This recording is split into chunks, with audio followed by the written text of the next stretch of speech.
Welcome back. Well, time's up. The Obamacare website was supposed to be fixed by today, the White House's own self-imposed deadline. Well, the administration already downplaying the relaunch, saying don't expect it to be 100%. They said, more like 80%. Joining us now is software expert Luke Chung. Nice to see you this morning. Welcome to the show, Luke. Very nice to be here. Thank you for having me. Okay, so we have about 2 hours, just about 2 hours under our belt now with the so-called relaunch of the website, Healthcare.gov.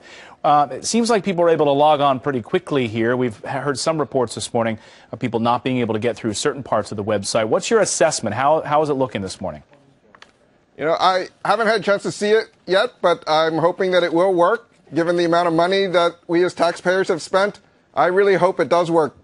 Yeah, it's certainly better. We understand that there are still some problems with the payment processing inside the website and some of the other structural back-end stuff. So we'll have to see after 24 hours how this thing holds up. But you have an interesting take on this, which is that you think the reason we had these delays and these problems from the contractors behind the website was to prolong their own contracts, make some more money.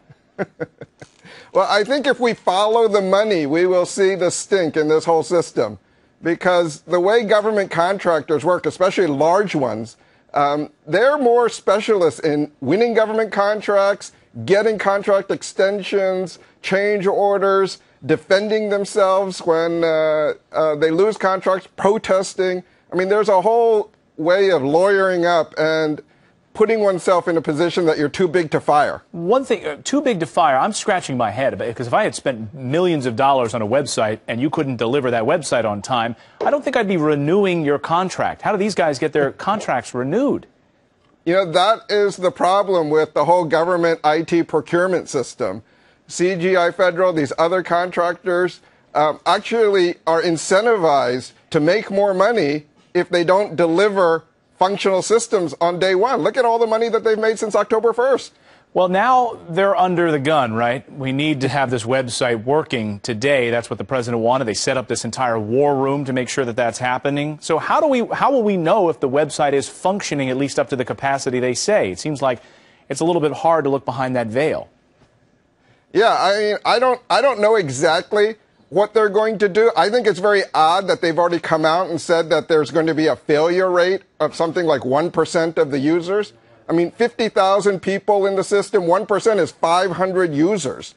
And I don't know if that means 500 users will randomly fail or whether there are certain steps that you put in that will guarantee you to fail, and they only expect 1% of the people to do that. You know, software repeats itself over and over again. Either it works or it doesn't work. So I'm not sure how that 1% failure rate comes out. It's very bizarre. I've never delivered something where I expected a certain failure rate. Right, ahead of time. Why isn't anyone getting fired over this, Luke?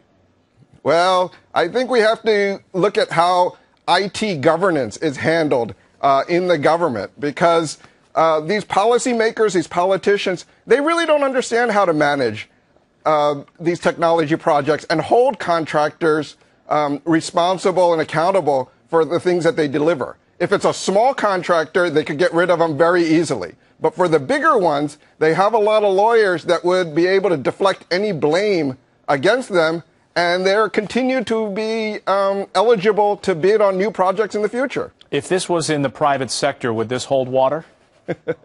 You know, these government contractors are specialists in getting government contracts. The skills that they have is not delivering technology, and their tactics would never survive in the private sector. They have whole different divisions to compete in the private sector. And you hear from many private sector Silicon Valley folks, experts who say, I don't want to stick my hand in that hornet's nest. I'll stay out here where it's sunny and nice. Luke Chung, thank you so much for joining us this morning. We appreciate your insights in this. Thank you very much for having me.